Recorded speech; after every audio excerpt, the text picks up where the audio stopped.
Yeah, so we've been looking at data structures. Last time we saw heaps, variations of heaps, what they can do. In particular, they can support priority queue operations, right? Insert and delete min or insert and delete max kind of operations. Now, we will continue with data structures for some more time before we get back to graph algorithms.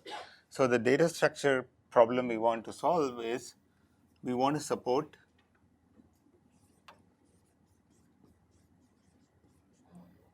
insert, search, and delete. Okay, these are also called dictionary operations. If if insert and delete max are called priority queue operations, this is called dictionary operations, where you want to support insert, search, and delete. And what we saw was that if I just want to support only search, then you can just use a sorted array, and you can search in logarithmic time.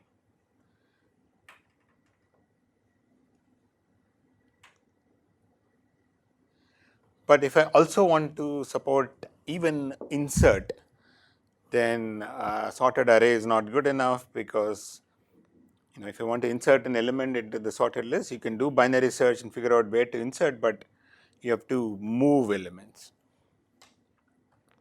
One possibility was sorted linked list, and that had some other problem. You can't do binary search easily because you can't index into a location. So we needed something else. We want to support even just insert and search in logarithmic time. So the data structure for that is essentially capturing binary search in some sort of a tree-like form. So let's say this is the sorted array we want to maintain.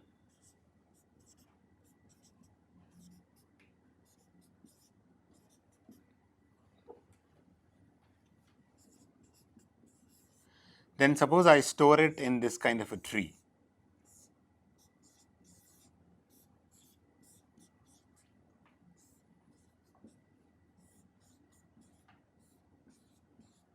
Okay. We will look at the properties of the trees later, but suppose then let's say I want to insert 13, then first I have to search for its location. So I compare it exactly like the way binary search would do. I'll compare it with the root, and so I know that 13 would be the left of it, if at all. So I compare it with this next root. That tells me that 13 should be to the right of this tree. I compare it with this, and it tells me that 13, if at all, it should be on the left of the tree. So not only we figure out that tree 13 is not there, we also know where to insert it. So we create a new node and insert 13 here. Right? No pushing, no moving things around like you would do it in an array. And it has the best of both worlds. You can actually search like you would do in an array. And so what is the property of this tree? This is called a binary search tree.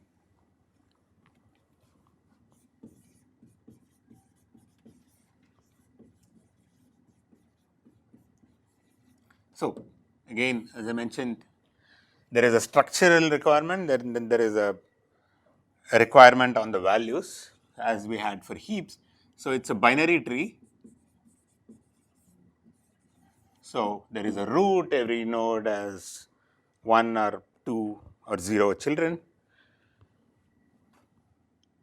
and if you have, and the values are distributed like this, that if x is the value stored at so you have value stored on the nodes. If x is the value, then anything here has value less than or equal to x, and anything here has value greater than or equal to x. Okay, so that is the property of the binary search tree. As you see, that not just on the left child alone, but in this entire subtree, all values are less than 21, and all values on the right are greater than 21. Okay, so such a tree is called a binary search tree. So what are some nice properties of this binary search tree? I mean, we actually pulled it out from a sorted order. How do I get a sorted order from a binary search tree? In-order traversal is what it's called, right? So, if you do in-order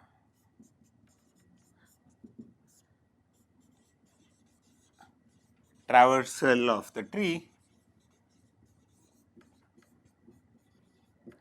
gives the sorted order. What is the in-order traversal?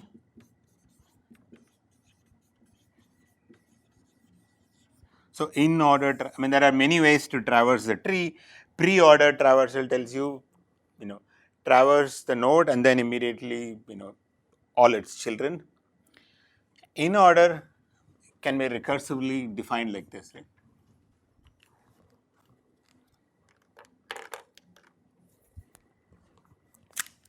So, in-order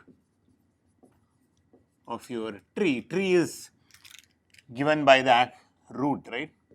So, what we will do is do an in-order traversal of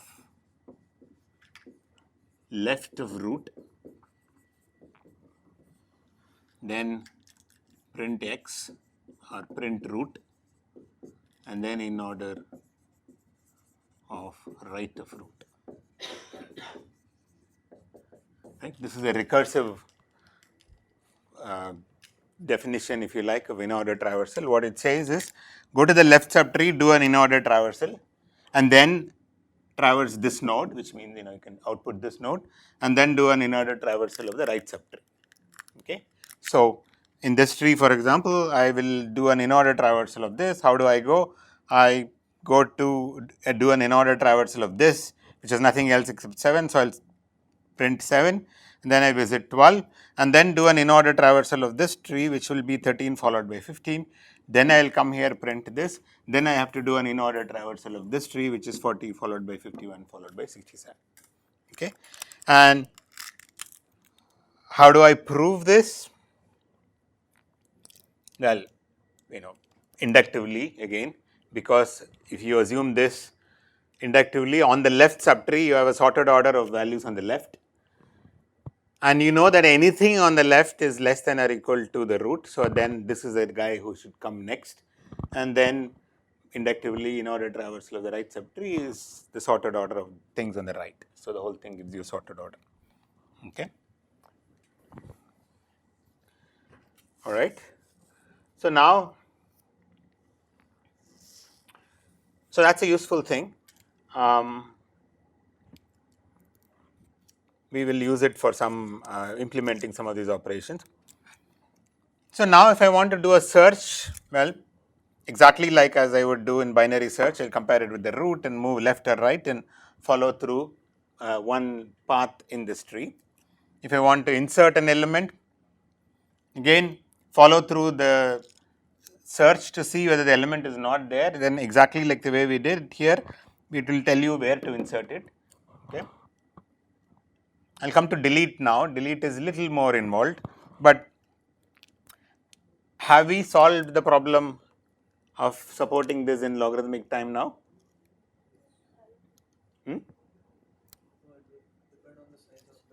How do I know that the height is log n?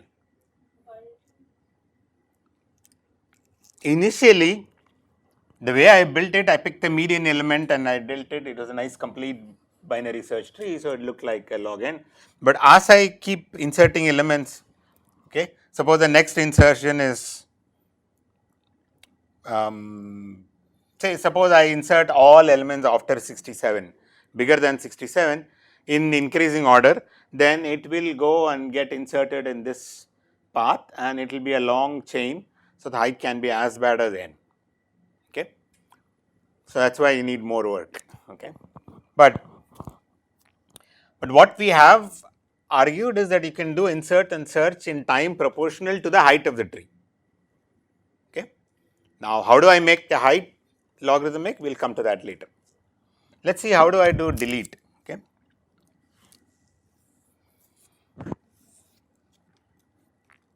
So, if I want to delete 12, again I will do search and find 12, and then what do I do?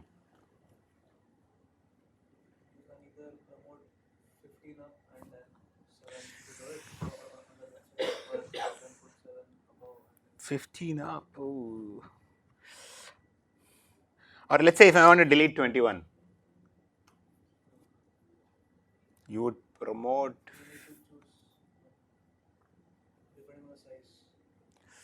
Yeah, the height maintenance we'll worry about later, but I just want to fix it and keep things nice. So, okay, so deleting a leaf is easy. You just delete it. You don't have to do anything, right? If you have to delete a leaf, you just element goes, the node goes, fine. Okay, so the problem is that if you have an internal node,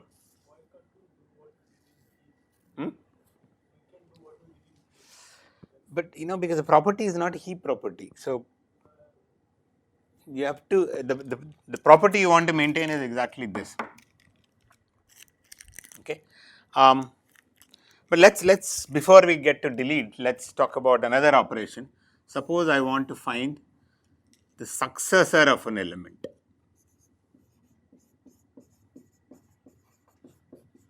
or a predecessor of an element.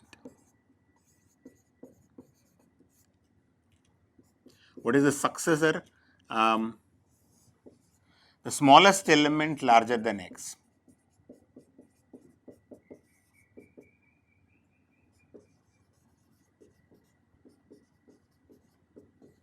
And predecessor is the largest element less than x. Smaller than or smaller than or equal to. How can I find the successor of x? So, okay, before that, how do I find the largest element in the list, in the list? Yeah, just follow through the rightmost child, right? Start from the root. I want to find the largest element, follow the right child, right child, right child, right child, and wherever it takes me, that's the largest element. Similarly, if I want to find the smallest element, follow the leftmost child and whatever it takes me, and that's the leftmost, smallest element. Okay. Now this should be easy. The smallest element larger than x. Yeah. So find the smallest element in your right subtree. You know how to find the smallest. So you have x, go right and take the leftmost. But what if the right subtree is empty? Maybe you have nothing to the right.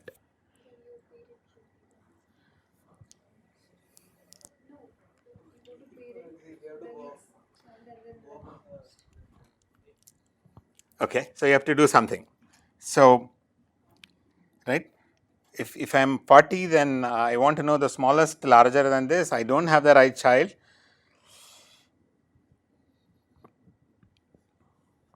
Okay, so this suggests that maybe the parent is okay. And you see that similarly you can do the predecessor, right? Because you just go to the left and take the rightmost path and you will get this. So we will implement delete as follows.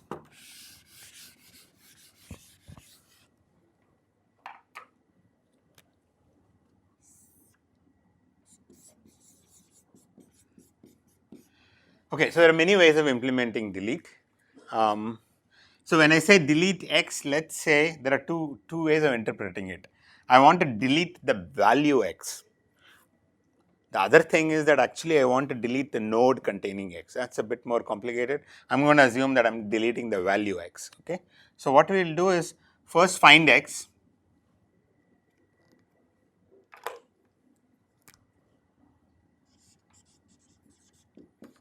Right. This we know how to do it.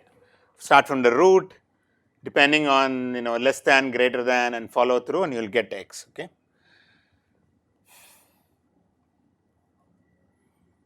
So there are many cases. If the node containing x is a leaf,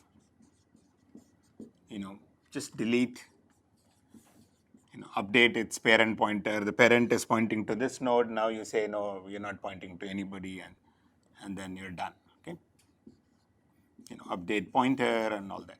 Update parent. If it's a left child, then the parent's left child is now it's empty and things like that. So, suppose it is not a leaf,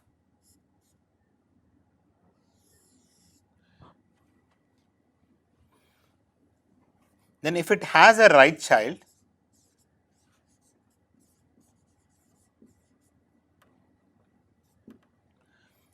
find its successor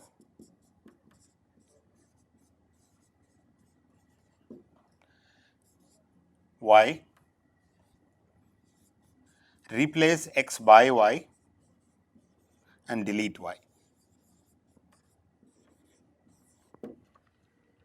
Okay, so what am I saying? Is it clear what I am saying? Right?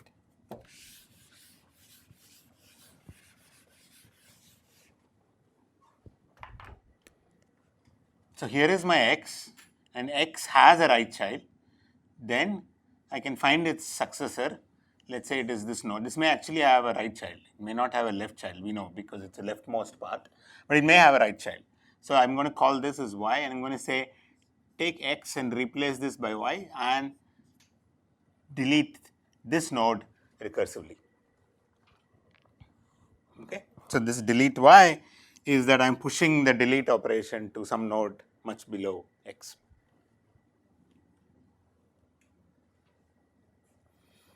If x does not have a right child, but x is not a leaf, so it must have a left child.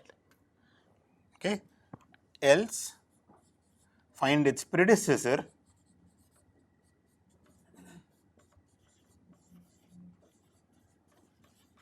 z, replace x by z and delete z.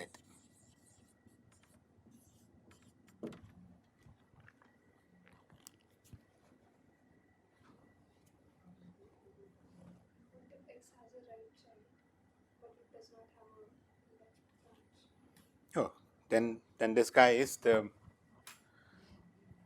smallest guy who is, what else, right?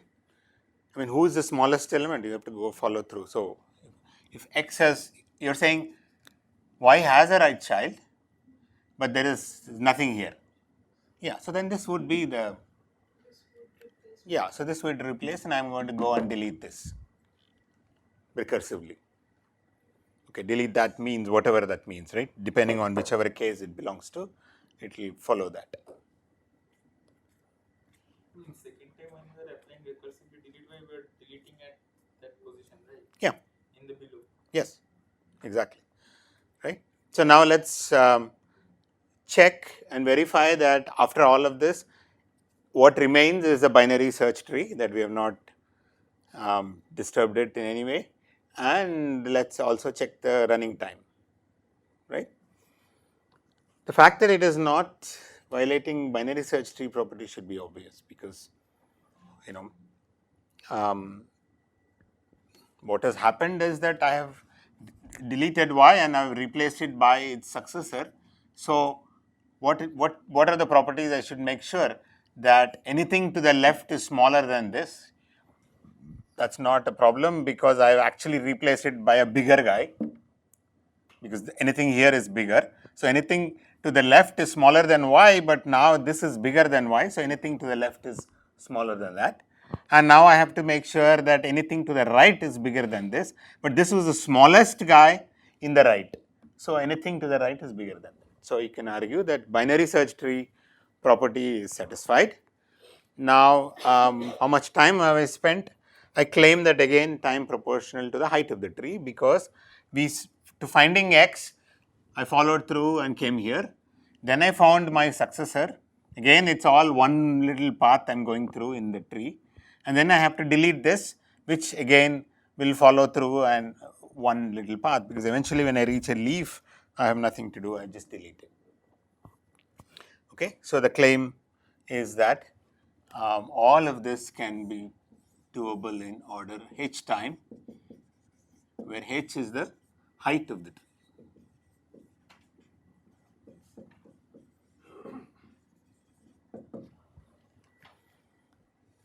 If x is both successor and predecessor, I can replace by either. Yes, you can replace by either one of them. If you have both, I can, if x is both right child and left child, I can replace by either one. And then go down and delete that particular node. Okay. So, but now the question boils down to how do I ensure the height is logarithmic, right? Because unlike in a heap where we had a choice of where I want to insert, I just said, oh, I go and take the last position and then update it. But here, insert is determined by the search tree property. Okay, more or less it forced me where I should insert, because the search tree property tells you anything to the right should be bigger, anything to the left should be smaller. So depending on my element, I followed through and it sort of inserted it. So I need to do something about making sure the height is logarithmic. Okay. So now, so the way we do it is by doing what are called rotations. Okay. So what is a rotation operation?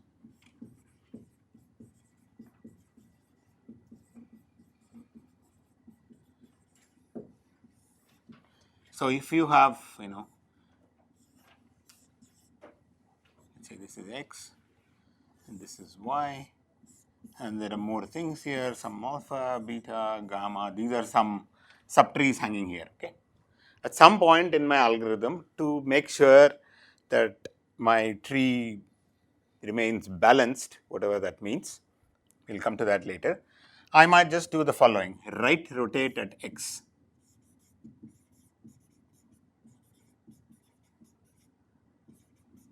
Right, this is some portion in this entire binary search tree. So there is some more, so it has a parent, there is a subtree here, subtree here, subtree here, and this is just, x is a parent of y. So what I do, right rotate at x means very natural thing. What we'll do is y will become the root, x will come here,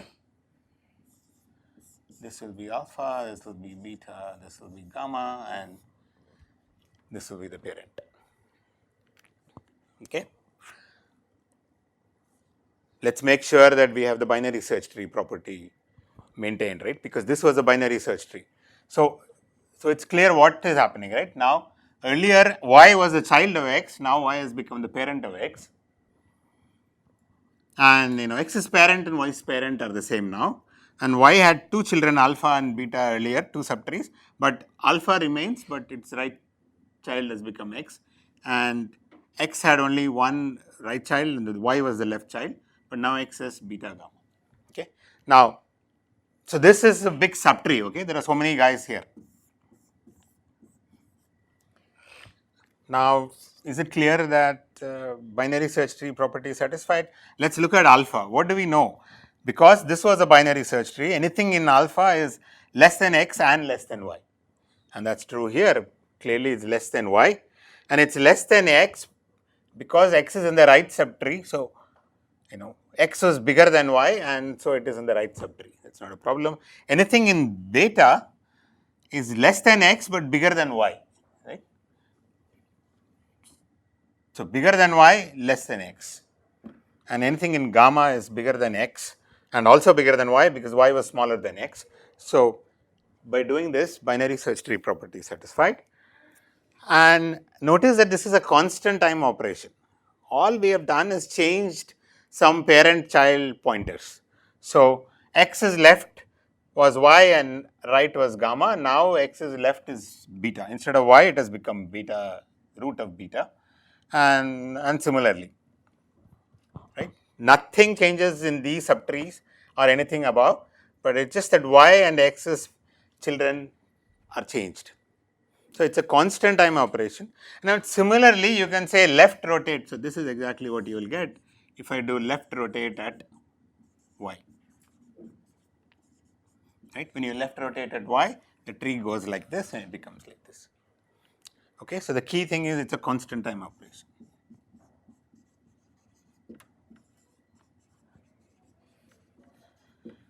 Okay, so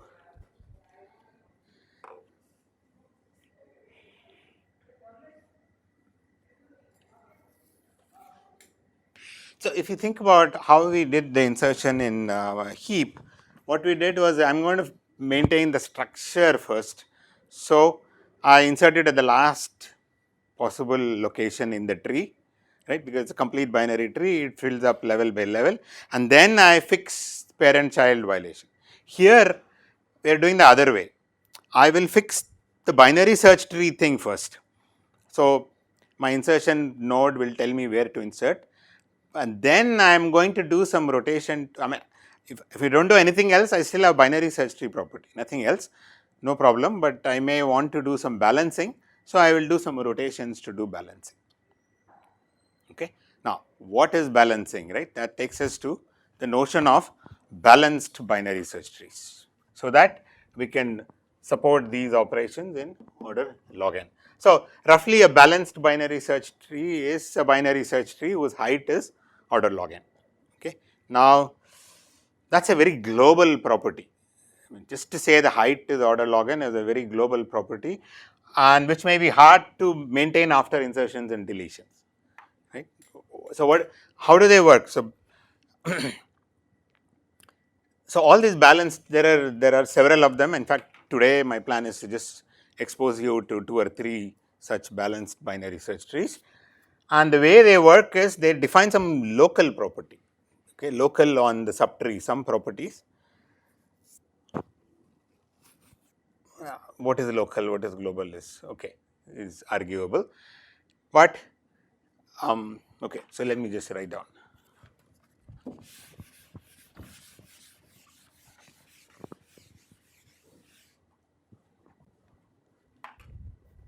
So, balanced binary search trees.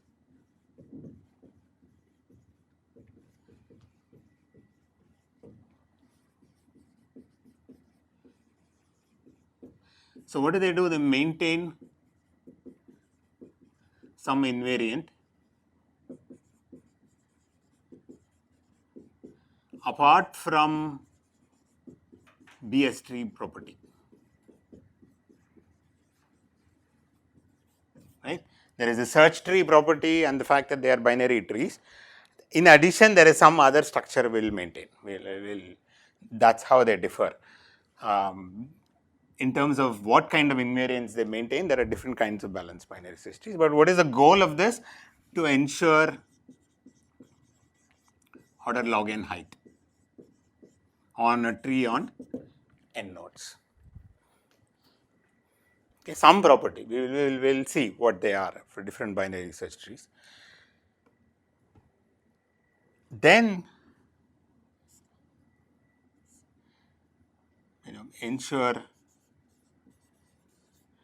insert and delete, maintain the invariant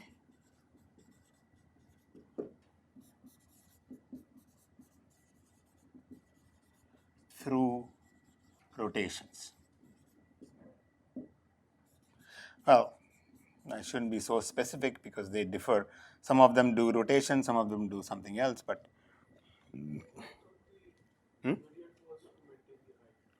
yes, yeah, invariant is to maintain the height, yes. And some other invariant as well. So, instead of saying, oh, make the height order log n, which is sort of harder to maintain in my opinion, I said we will maintain some other property on the nodes and the heights, which eventually would imply height is order log n. Okay, yeah.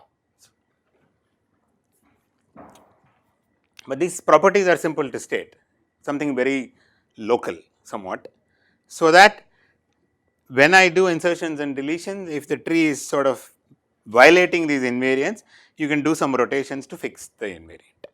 So, the insertion deletion algorithms become a bit more complicated now, because apart from maintaining binary search tree property, you also have to maintain these invariants. Okay. So, let us, as I said, my plan is to just tell you like 2 or 3 balanced binary search trees today, and hopefully maybe at least in one of them I will actually do the insertions and deletion implementation.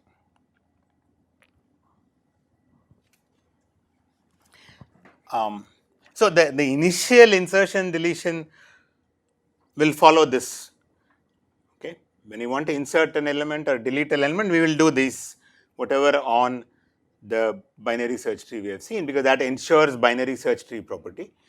After that, we will worry about maintaining this invariant, doing some rotations, whatever that invariant is.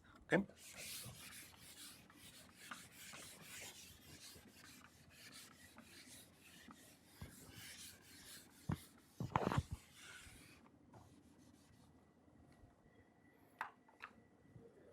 So, let us get to, these are called Avl trees.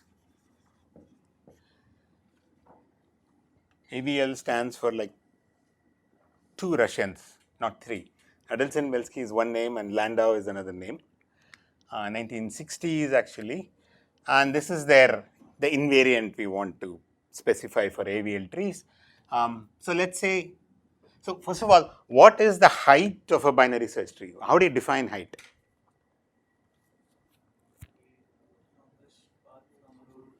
Yeah, the longest path, length of the longest path from root to a leaf is the height of the tree. Okay, so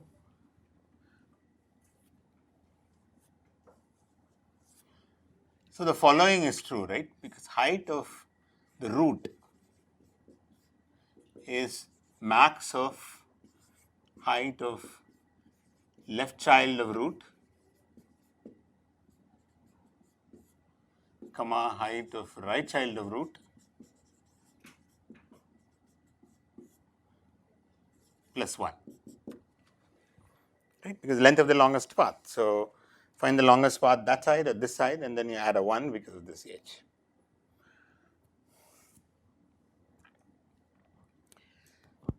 Okay, so the Avl tree property is, the invariant is for every node. So let's define,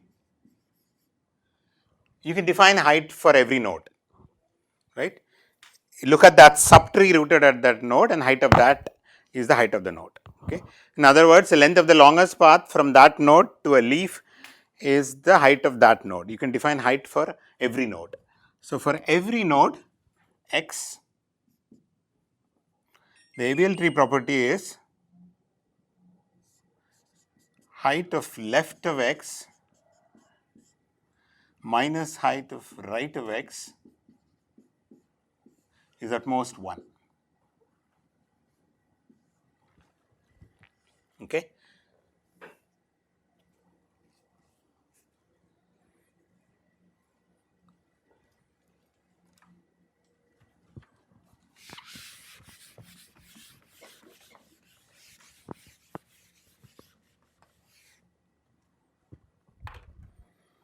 Okay, so let's see.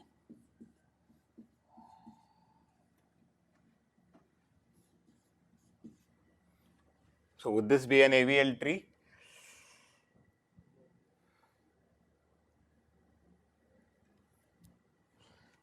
Let's look at this height for this node. For this node, this height is 1 and 0 here. So let's say we need some convention. Height of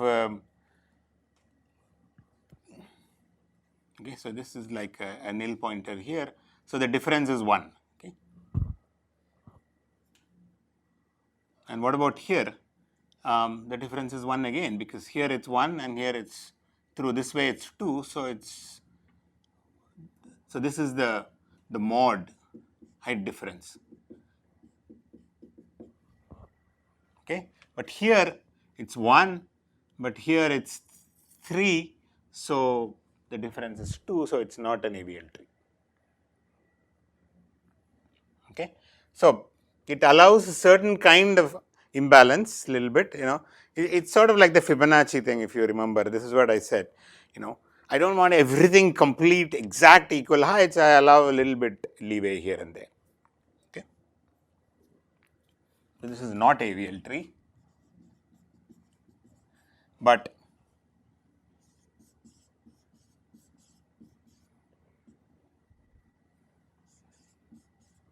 what about this? This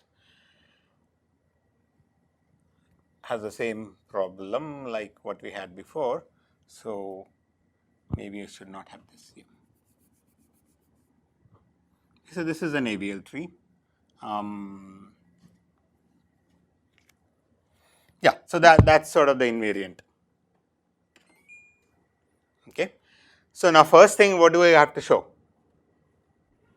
Height is log n, right? Height is order log n is what we want to show, because as I said, ultimately all these invariants are trying to ensure that the height is order log n. Okay. The moment you show this, at least operations like search, successor, predecessor, these are all, anything that doesn't modify the tree, their running time is order log n. And then when I do insertions and deletions, I have to make sure that this property is satisfied, right? So for example, if I want to insert some element here, then I have a problem with the height becoming, the difference becoming 2 here. So I might do some rotations and fix things. Okay. So I'll do some rotation here, rotation. So typically each of the insert and delete operation will come with some 2 or 3 case analysis, right? If your right child is bigger, do this kind of a rotation. The left child is bigger, do this rotation, and eventually you can make sure that this condition is satisfied for every node. Okay. Okay. So how do we, let's show height is log n.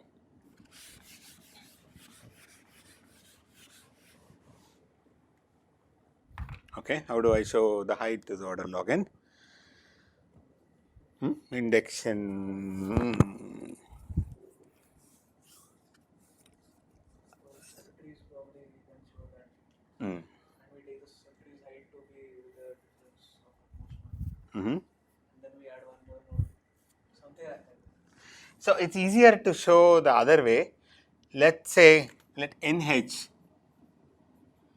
be the minimum number of nodes in an Avl tree with height h.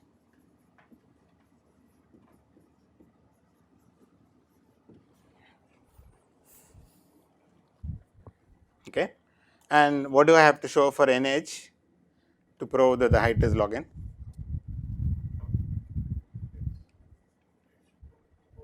Hmm? 2 to the power h or some exponential in h, because it may not be log n to the base 2, but some exponential in h. Remember, this is the kind of thing we did in the Fibonacci thing also, right? Even after doing this one cut, that if the degree is high, there will be exponentially many nodes here, so that means height is. So I want to show that it will be exponential in h, then nh. So if your height is h, even if you allow this little relaxation, the number of nodes will be exponential in h. So h has to be order log n. Okay. So how would such a tree look like, first of all, right? So you have a root node and it is 2 children. Since the height is h, at least one of them must have height h minus 1. Let's say this is height h minus 1. What about this? H minus 2, because I'm talking about the minimum number of nodes. So, right, I mean, we assume that they increase with h, the number increases with h. That's sort of a clear assumption. So I will assume it can be h minus 1 or h minus 2 if I want to satisfy this invariant. But if I'm talking about minimum number of nodes, so it will be h minus 2. Okay. So now I can write n of h is 1 plus n h minus 1 plus n h minus 2. Okay. So this 1 is to count for this one node, and then whatever number of nodes, the minimum number of nodes with height h minus 1 in an Avl tree, because this has to be an Avl tree by itself, because every node should have a height difference at most 1. Similarly here, so does that sound familiar? The recurrence? Fibonacci, right? Because if I can actually make it exactly like Fibonacci. There is this base case I don't want to, you need to worry about. Suppose I write fh to be nh minus 1. Then, okay, so I'll write this as nh minus 1 equal to nh minus 1 minus 1 plus nh minus 2 minus 1.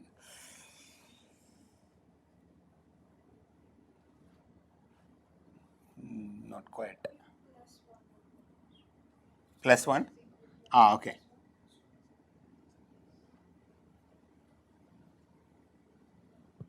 No, that's also not true.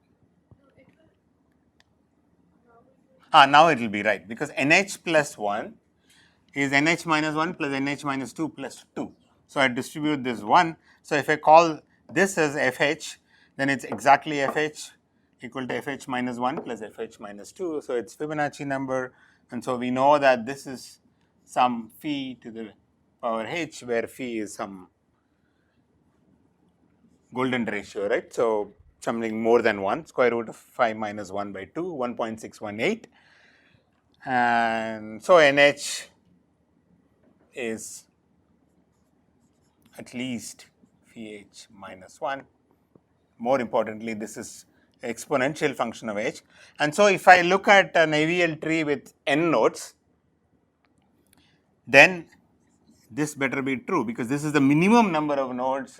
Something. Suppose you have look at an AV. Okay, consider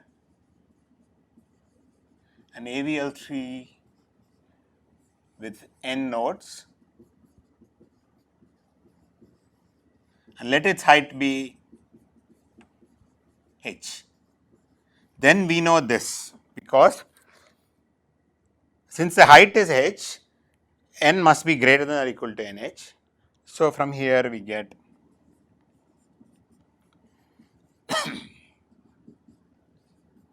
log n plus 1 to the base phi. So height is logarithmic in n.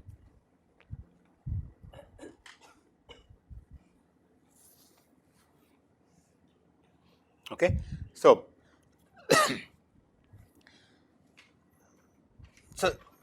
always any balanced binary search tree, we will see what the invariant is, prove this, and then we discuss implementations of insert and delete to ensure this invariant. Okay, so I'm not going to do how to do inserts and deletes in Avl tree because I'm going to talk about other balanced binary search trees, and maybe in one of them I will do inserts and deletes. Okay, but typically, I mean, the way, as I said, you will insert is you will follow through search and you will insert here, and then so height difference is something you can maintain it at every node. This is an additional invariant. We will actually maintain it at every node.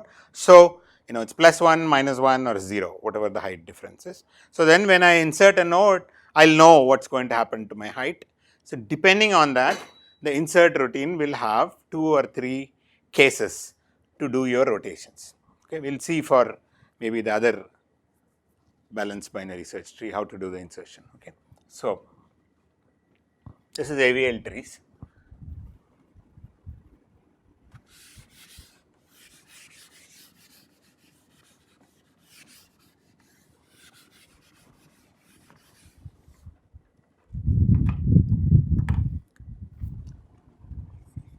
This is called red black trees.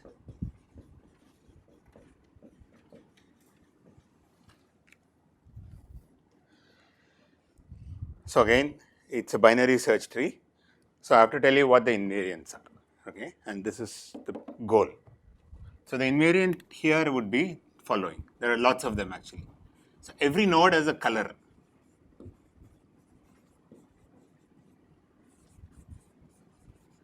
Which is red or black. Okay. A red node has only black children.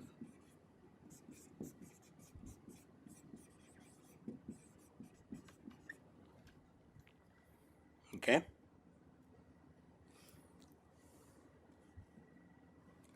And let me say all. So we will also color sort of the nil pointers. Okay. So when I have a node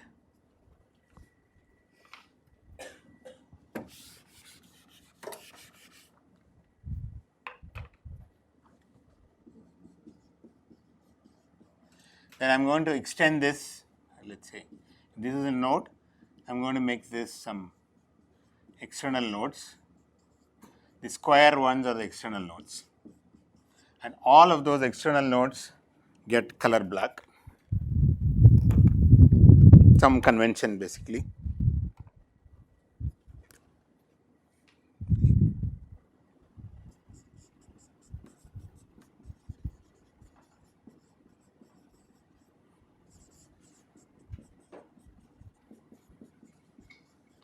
And this is the important, which doesn't look like a local property, the final condition. For any node,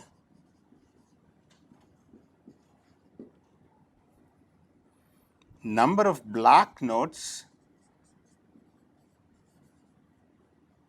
any node x, from x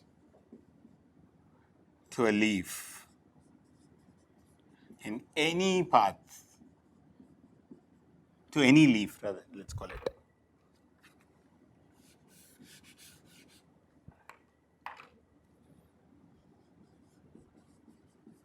Remains the same.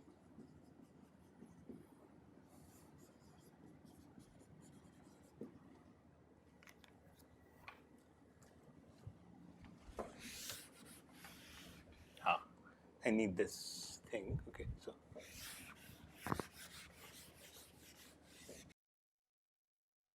Okay, so what do I mean by this? Okay, so here is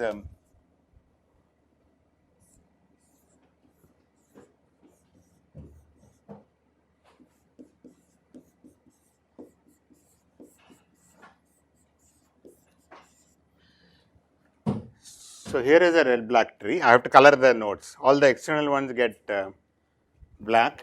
So these guys get black. Okay.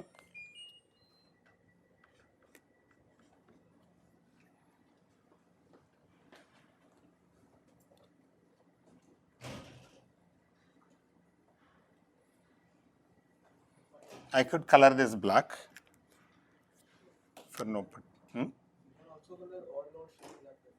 I can color all nodes black, and that would satisfy the condition. Yes. No. It won't. It won't. It won't satisfy the last condition. This is important. Okay. Because if I color all nodes black, then if I look at this node and walk through the number of blacks to a leaf, I want this to be the same for every leaf, every external node. Okay. So that's not going to be. So I might color this black, and I might color this black, and red here, and black here. Let's say. Okay, so this would be one coloring, red-black coloring of these nodes. Red nodes have only black children. It's very easy to ensure. That's not hard to check. The black height property is the one. So if I look at this node, the number of blacks from here to the leaf is 2 across all of this, which is fine. If I look at here, the number of blacks is again 2. Right? 1, 2, 1, 2 in any path. And if I look at here, the number of blacks, if I include this vertex, I mean, I can include or exclude, doesn't matter, because it's counted in all the paths, or it is not counted in all the paths. So this is again 2 through this, 2 here, 2 here, 2 here, 2 here, 2 here. Okay. So that's a red black. All right. So if I could have had a red here, it'd still be fine.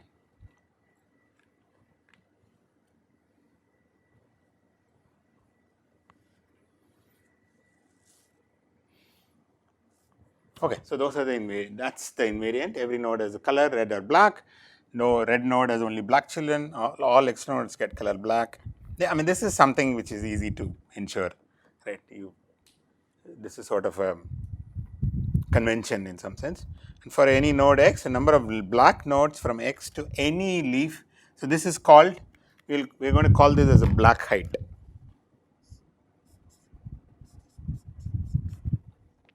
This is harder to ensure. From X, go to any leaf, count the number of blacks in any path, they all must be the same for each node.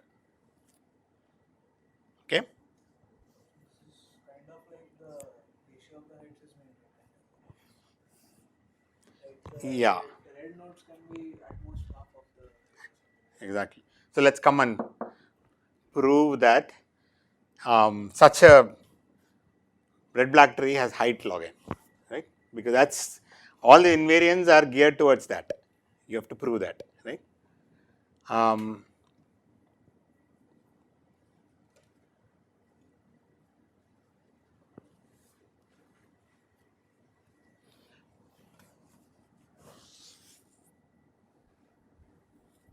So let me write. Okay. So let h be, now it's not the height of the tree, it's the black height of the root. Okay. Root may be red or black, doesn't matter. So what I'm saying is go to the root, look at the number of black nodes I see in any path, and I'm going to call that as the black height of the root node. Let's count.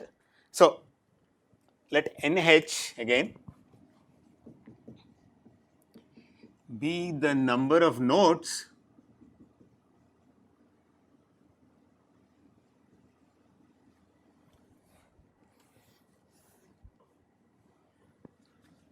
in any red black tree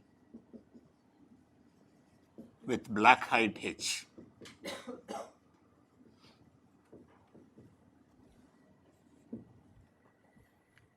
Okay. Let's do again write a recurrence, then we'll all be done. Okay, it's very hard to draw a red black tree. Since I have drawn one, I don't want to erase it.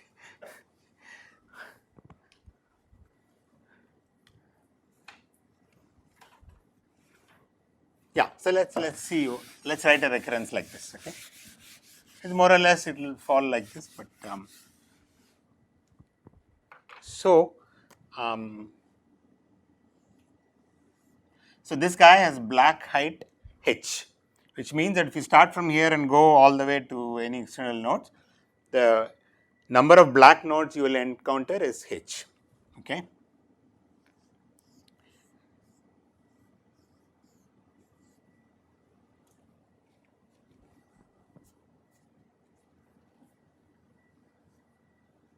Okay, let's add some, maybe this is why these conventions are useful.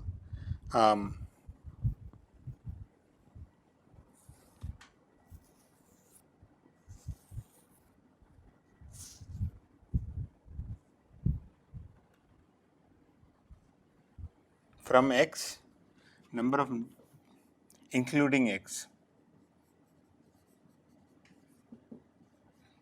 So when I'm counting the number of black nodes from x, I also count it, and let's also make root is always black.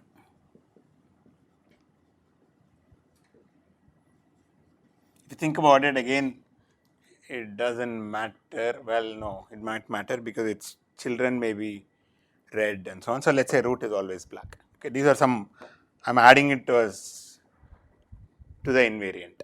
Okay, so now, so this guy has black height h, starting from root, including that h, it goes like this. So now what can you say about the black height of this guy?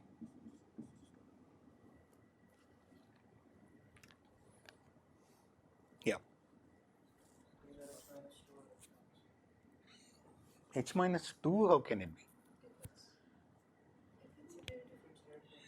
If it's red, then it's h minus 1. Right? What are we talking about? The number of blacks from here, including this all the way. Right? So black height will be greater than or equal to h minus 1 for both of them. Because this is black and I've counted it, so black height, so that is gone. So it will be at least h minus 1. If this is black, it doesn't matter, black or red. Black height would be, because all it's saying is number of blacks starting from here go to any leaf is h. So if you start from here and go and include this, it will be h minus 1. It's actually exactly h minus 1. Right? This black height would be exactly h minus 1. So I am going to show the claim. This is very easy to see, that nh is greater than or equal to 2 power h minus 1.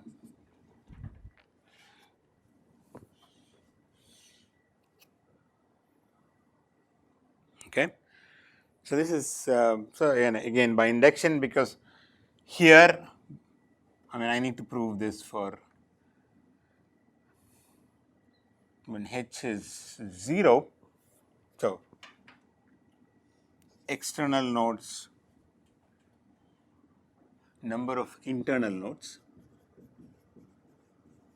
that's what I'm counting, and external nodes are at height 0, that's my convention. So the number of nodes at height 0, they are black, but the number of internal nodes is 0. because it's all only external nodes, say 2 power h minus 1. So that's a base case. So here it's by induction it will be 2 power h minus 1, and here it will be 2 power h minus 1 plus this one. So it will become 2 power h minus 1.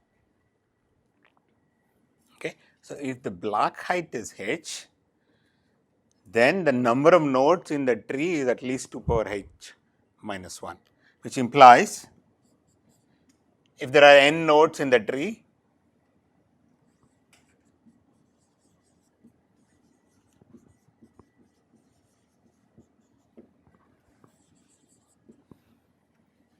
h is at most log to the base 2 of n plus 1.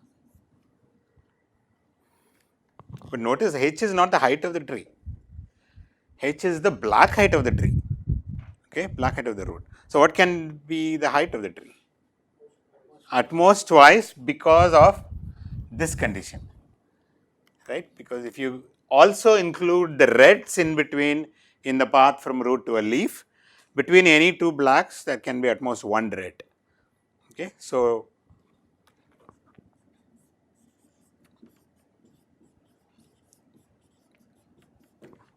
that's height of the red black tree is at most 2 log n plus 1. Okay. So here I will tell you how to do insertion. Okay.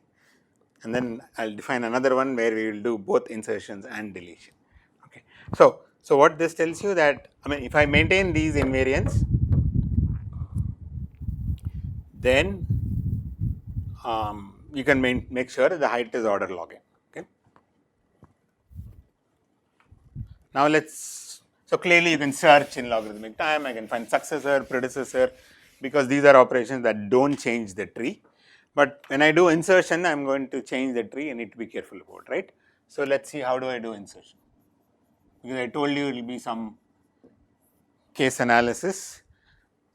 This is some which does not have too many case analysis. So let's see how to do it. So again, I'm inserting some element x. So follow through my binary search tree property, and I create a node. X is not there. X is always added to a leaf, as it is the case in binary search tree. So I will follow through, and it's not there. I create a node, add it. Now I have to satisfy this condition. Okay. So I have to give a color to this node. What color should I do? Is the question, right? I have to give a color, right? Because then only I satisfy this invariant. Now this black height business is a little hard to ensure, so I don't want to mess around with it. So remember, if you look at some other node here and count the number of blocks from here to here and here to here, they are the same, right? So I better not color X to black, because it is some sort of a global property which is hard to maintain. So I will color it red. Okay, because do you understand the point? Because if I color it black, I know that the go to some ancestor, the number of blocks from this node to any leaf, if I take any path, the number is the same. So this number 5 means this is also 5. If I color this black, this becomes 6, and I need lot of fixing up to do. So to avoid that, I'm going to color it red. Okay. Of course, red will cause some other problem which will fix it. That problem is somewhat local. I just have to look at my parent and satisfy somehow. Okay. So if X is parent happens to be black, hey, great, we are done. We don't have to do anything. This is case 1. The easy case, if X is parent is black, we don't have to do anything, right? Let's say, suppose X is parent Y is red.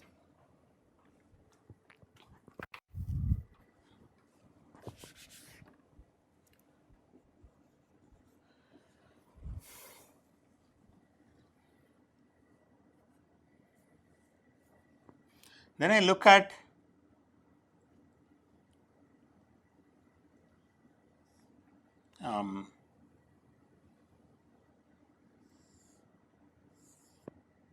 X is sort of uncle, okay, my parent's brother. Let's call it Z. Okay, so let me write this case 1. I'm not even talking about the fact that X's parent is black, because that's an easy case, we are done. So X's parent Y is red. X is also colored red. I need to do something about it. So suppose this is how it goes usually, typically in an Avl tree, everywhere there will be several cases. If this happens, there is a +1, -1, and then we'll do this kind of rotation. So X's uncle is also red, that is Y's sibling. Okay. Then what we are going to do, so then this must be black, right? Because this was red, so its parent must be black. Because before that, I didn't touch any of these guys. I only made this red. This was all red before. So if this was red, its parent must have been black because of that, right, condition. So now what I'm going to do is to push this black down. So make this black, and make this red. And if you think about it, the black condition is satisfied because the number of blacks from here to any path remains the same. Because earlier this was black, I changed it to red and pushed that black to here. So not only number of blacks from this node to anybody remains the same, if you look elsewhere and look at the number of blacks, they continue to maintain, everything is fine. But there could be some other problem now. What? This guy's parent is red, but that's okay. We recursively push the things up. Okay, we'll follow through. So recursively go and fix your violation here. Okay, so that's the idea. If X's parent is red, but X's uncle is red, then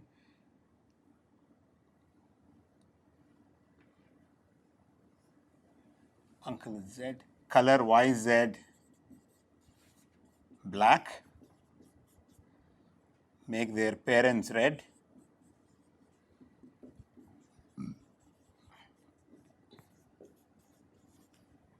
and fix alpha. Meaning if they go look at its parents and see if there is a violation and do so. This is alpha. These guys parent. Oh, inserting X.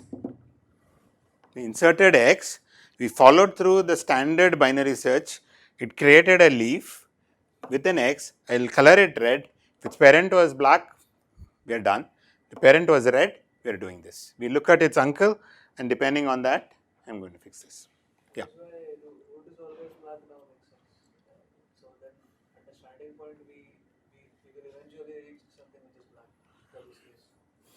Not necessarily, we might reach the second case. I will come to the second case. The second case is that X's parent is red, but its uncle is black. So for the first case only. You might reach the first case where its parent is black. So if root was red, then we can't ensure that it will No. No, I'm going to tell you that case 2 will make you stop. We'll look at case 2 and that's going to stop.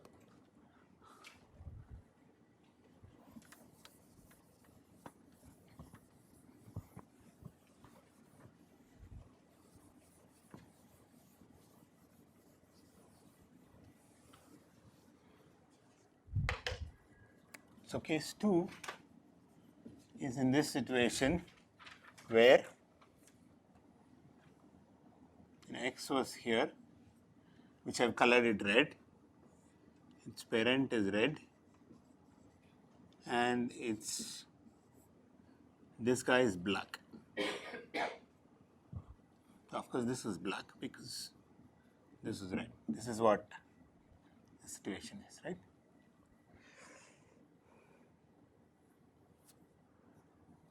So what we are going to do is eventually do some rotations to push one red this side. That's all. Okay.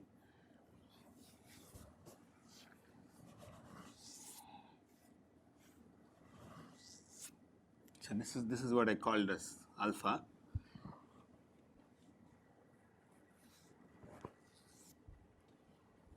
So here what I will do is left rotate at alpha.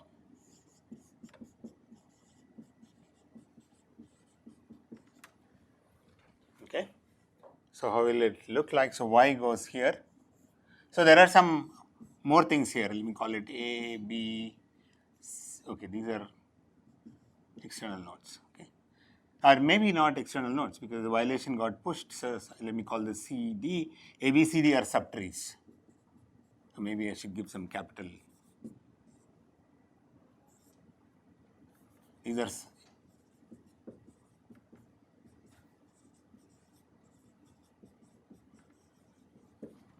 so left rotate at alpha. So what happens? Y goes here, alpha comes here, and then Z. Okay, so Y goes here, alpha comes here, and X is here. So C and D here, A, B.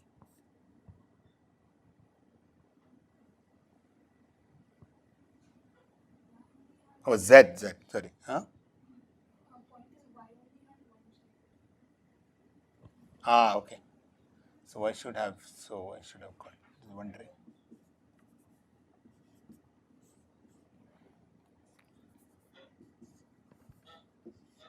Yeah.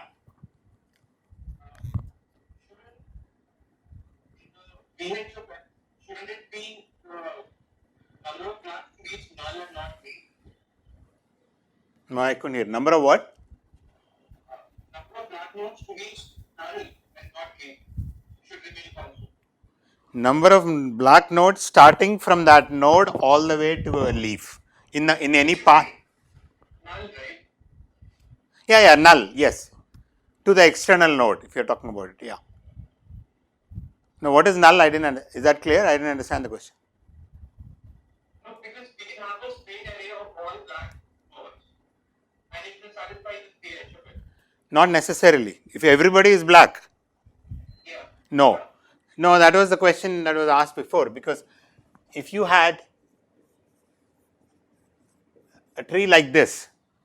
No, a straight line. Oh, straight line. No, because path to an external node number should be the same for every node. For every individual node. No, there are lots of external nodes. So if you have a path like this, so there is an external node like this. This is one path. No, external nodes are simply make everybody have two children. Whatever missing children is the external node. Yeah, so this is how it will look like. Then the number of black to here would be like this and this 2, whereas through this will be 3 and so on. Does that answer your question? Yes, so shouldn't be green, right? No, so I'm going to call these external nodes are like nil pointers if you like, right? So this is the left child of this node and the right child is nil pointer. And that's my external node. For this guy, this is the right child, this is the left child, and so on. Okay, so the missing children are the external nodes.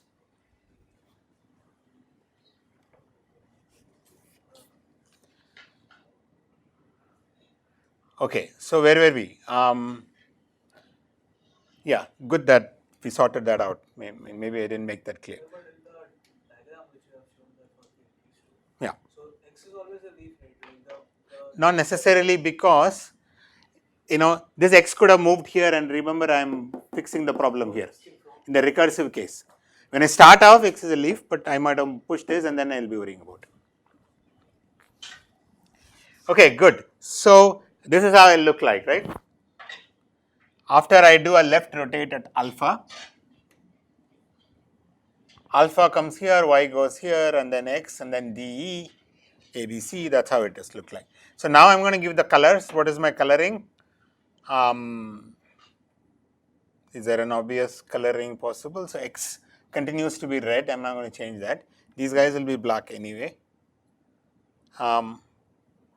this y I am going to make this black, and this alpha I am going to make this red, and this was black anyway. All that is fine. Hmm? Because here there are like one that side from root left side has to be black height is equal to Yeah, but that was the case even before. So there is more happening, right? D and E are not leaves. They are subtrees. They may have various things. But look at what was the number of blacks from here, including this. This is 2 here, and it was only 1 this side in this portion. Of course, E and D will have various things. So it's 1 here and 2 here. That was what it was before, and that's maintained. Right? This A, B, C, D, E are big subtrees. I have no idea what, but all you told me what this was black heights were maintained. So I am maintaining that.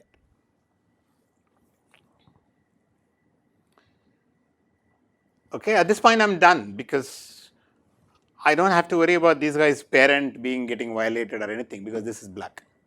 So in fact, even though the time I spend may be order log n to find the node, and I might even do order log n color changes like what's happening here, because what did we do? We pushed the color down and then went back here.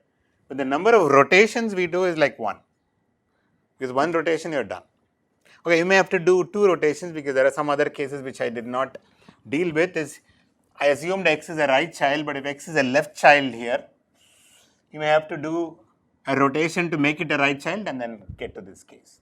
what if the root node is already Which root node? root if root node is red and I mean, root meaning you are talking about this node or the root of the entire tree? Or no, root of the entire tree is always black.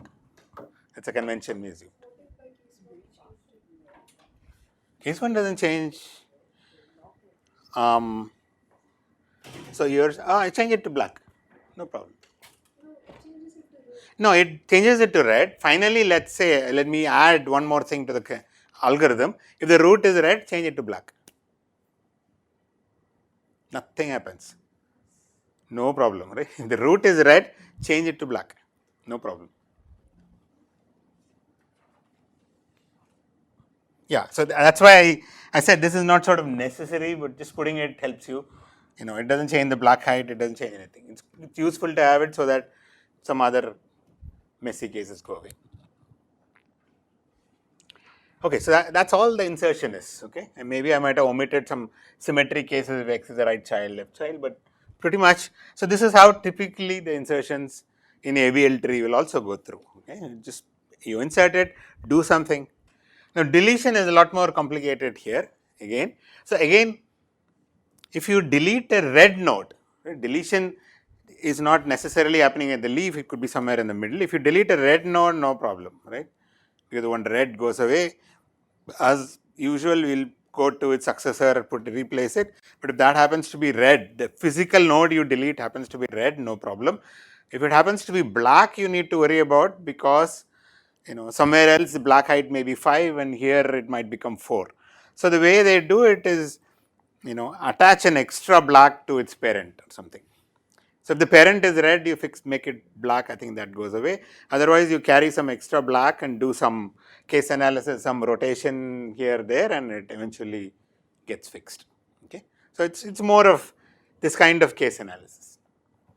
Okay, so you're not going to learn much by just going through it. So I'm going to omit deletion, but in the next 15 minutes, I'll tell you another balanced binary search tree. Okay, it's not binary search tree. We're going to go away from binary, but there at least to me, the insertions and deletions are easy conceptually to remember. Okay, and that's also actually implemented in practice. Many databases have it.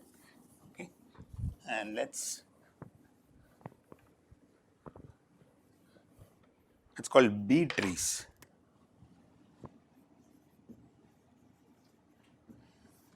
Okay, so if I want to generalize from binary search tree to, let's say, ternary search tree, okay, how would I do it? Every node can have up to 3 children or something like that, but what do I do with the values? Because there is a search tree property, right? So what do you think I should do? Hmm? Hmm? K nodes. Hmm? Same as binary tree, probably two of them are less or less bigger or Like left something. two are less and right one are Left 2 or less and right 2 or something. No, that's a very nice elegant way of doing it. Instead of a node having one value, it will have two values. Okay. So now,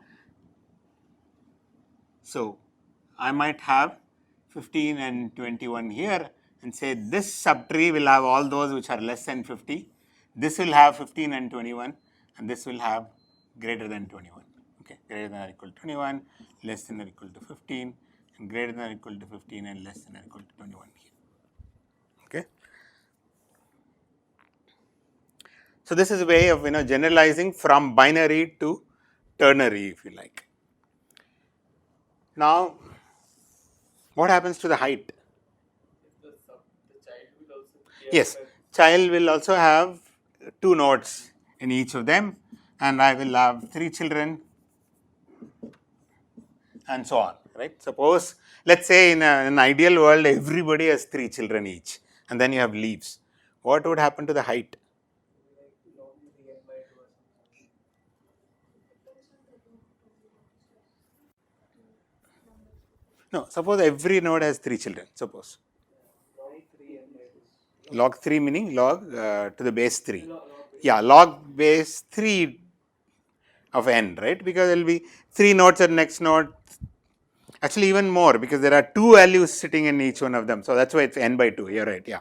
So it's like n by 2 number of nodes will be there because each node has 2 values. And because of this ternary property, you will have log to the base 3, which sounds like nice, right? Because then it suggests that I may even have more guys in each node, so that the height becomes smaller and smaller. Okay. Yes, so that's what B trees do. in the child, if there are two values, right? I mean, suppose before 15 there is a node Yeah. that has two values, then both the values should be less than 15. Yes. Yes. Not just both the values. Anything in this subtree should be less than 15. Yeah, but Everybody. if there is a value such that, I mean, if there is a one of the values less than 15 and one that lies No. between. No. This entire subtree should have value less than 15, like exactly like the way we did for binary search tree. This entire subtree should have all values between 15 and 21, and this entire subtree should have bigger. So where do the pairs, suppose 14, 17, where will that pair? There is no, your insertion is only one at a time. There is no 14, 17, right? 14 you will insert. I'll tell you how to do insertion, I will do deletion, that will fix everything. So let me first define B trees first, right, formally. Because in the ideal world, not everybody has exactly 3 children and so on. So first of all, so you will say B trees, they come with some parameter t. Okay. So each node has, or each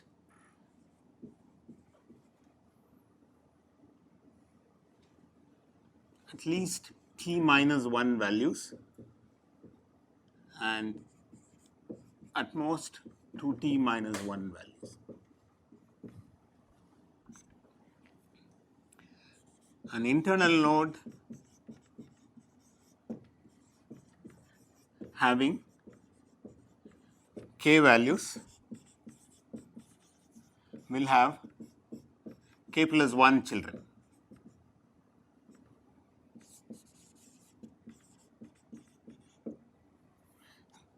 All leaves are at the same level.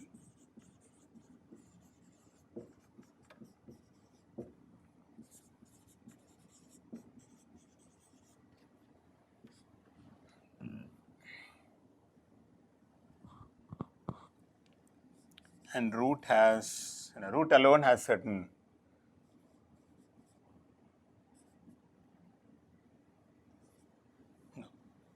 two children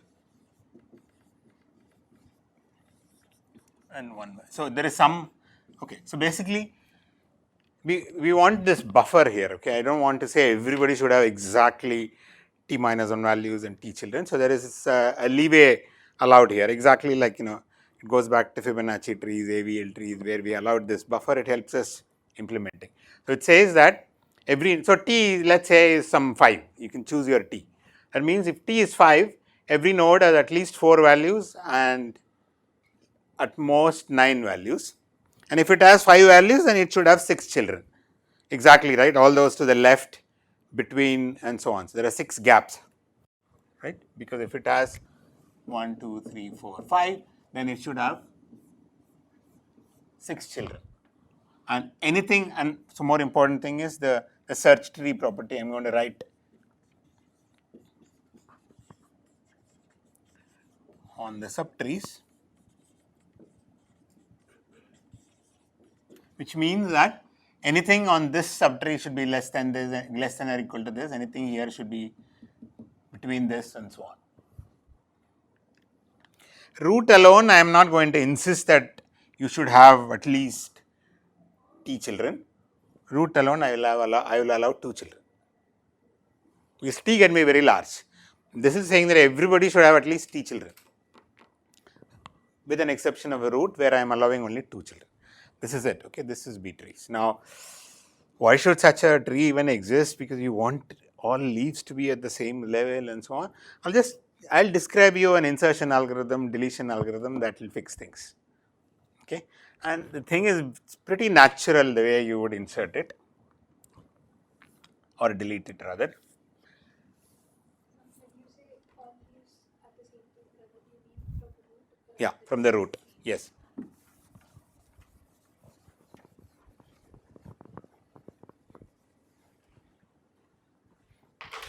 So it will be like this. Okay, here is an example. Maybe there will be some 5 and 15 and 150, and I might have here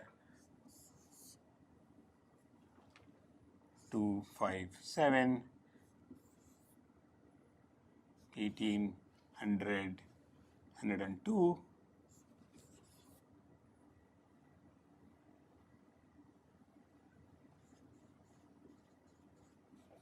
Maybe just two values. Okay, so t could be 3. So everybody has at least 2 values, and this is one such B tree. Okay, another one may have some more children, but then everybody should have, because they all should have at the same level. Okay. Now these parameters are nicely chosen when you see how I do insertion. Okay. Okay, so is the tree structure clear? Basically, I will have some large number of children for it. If you should have one less number of keys, because then only you have this guide for this subtrees. That's the only condition. Don't worry about leaves at the same level. It's easy to maintain. And root alone, I am giving some leeway of having even 2 children. Okay. So let's see, how do I insert now, right? So how do I search? Let's fix the search first. Okay, what is the height? Let's fix the height first. I mean, we already discussed a little bit. What would be the height of it? So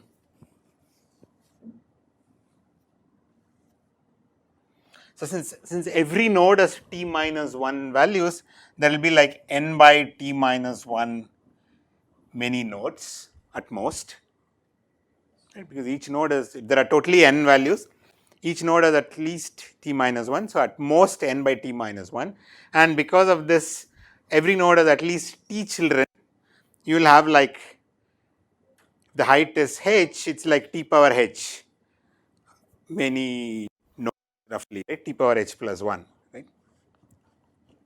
This is the number of nodes, and this must be less, t power h plus 1 must be less than or equal to, because, okay, one needs to be careful, the root, it does not have t children, but everybody else has t children. So t square, t cube, t power 4, and so totally, if you have height h, the number of nodes will be t power h plus 1, which is at most this, and if you simplify, and you will see that h is at most log n to the base t. roughly with some constants. Okay, so height is log n to the base t. So how do I search for an element? Just like in the case of binary search tree, we decide if it is less or greater. In this way, we have to find in which of the branches it's going. Yes, so you do binary search because you may have some t values here. Keep it in sorted order. So you do binary search to say which subtree I should go down to, right? And then continue. So that will be like log t times log n to the base t, which is again log n to the base 2. So it's not, but the, okay, so good, very important use of this is that if I make t really large, the height becomes very small, okay, but the number of comparison doesn't change because it's log t times log n to the base t. Where it's very useful is that in external memory, right, when you have data running over multiple layers of external memory, within a memory you don't have to worry about how much time you spend. That's not an expensive operation. The really expensive operation is bringing something from outside. So if you make this t very large, then the number of disk accesses you are doing is log n to the base t, because that's the height of the tree. Within that you will spend some time, I am not even counting that. So it helps in external memory because the number of disk access corresponds to the height of this B tree. You make t large, the height becomes very small. Okay, good. So search is log n. Okay, let's think about how do I do insertion, right? I'll follow through again as usual. Follow through, search, come to a leaf and say, hey, here is my leaf. There are some values here. I know where to insert it. I insert it, right? What can be a problem?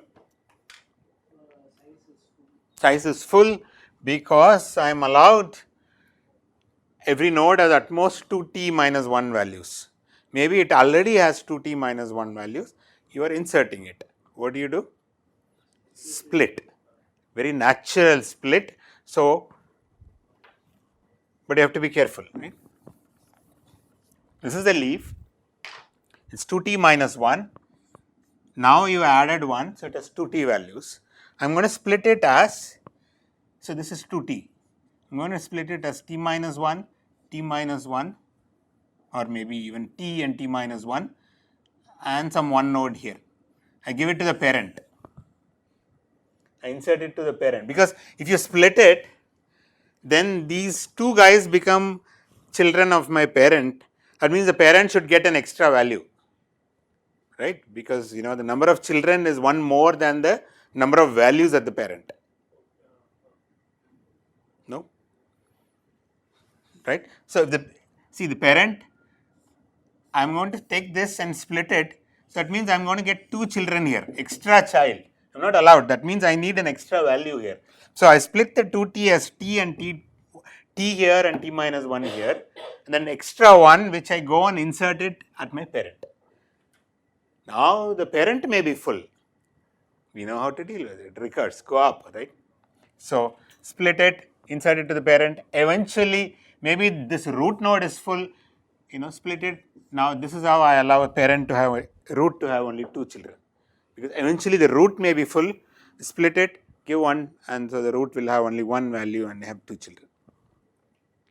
So interestingly, here the tree grows from the root side, okay, not at the leaf side as happens usually, because all leaves are at the same level. Okay. There is actually a top-down insertion which you don't even have to worry about. As you come down, if you see a 2t minus 1 node full, split it and break it right there, and as you go down, right. So then when you need to insert it, you don't have to worry about parent becoming full, because you already ensured this. So you just have to insert it to the parent and stop. Okay, is that clear? Now deletion is pretty symmetric. This is what I meant by, there are case analysis, it's actually hard to implement, but conceptually it's very easy to remember, because when you delete, again you may delete it somewhere in the middle. So here is an interesting thing. So what do? So I have to delete some middle guy. Okay. So what should I do? Because, well, if I have to worry about, because I have children, if I have 3 values, I have 4 children, I can't reduce it to 2. So what do? I borrow from my sibling, I say, hey, can you give me 1, right?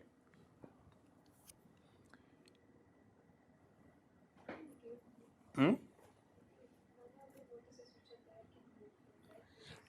Yes, but I go through the root parent, right? So this goes to the parent, that guy comes here. Okay, so that's possible. But then,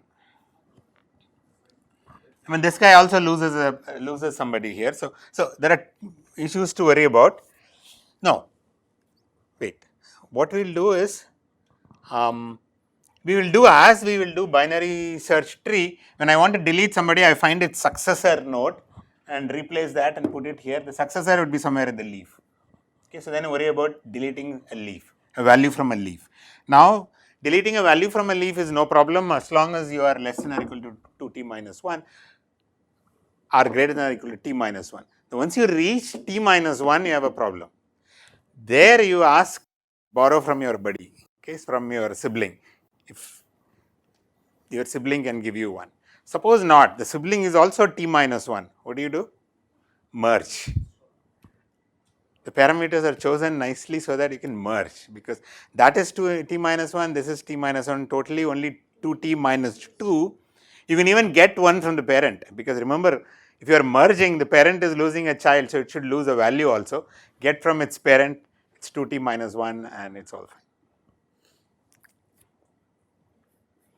So then you are deleting from the parent something, so this whole thing recurs as upwards and you have to fix all this. Okay, so I don't know whether I gave a complete description of insertion and deletion for anything, but the B trees are, pretty natural to implement. But again, going through the case analysis is not going to give you anything, but all you need to know is that there are a variety of balanced binary search trees where you can perform these insert, search, delete in logarithmic. Not just that, you can do more things. You can do split, you can do merge, a bunch of things, a lot more in logarithmic time. Okay, so that's just a guided tour of a few balanced binary search trees.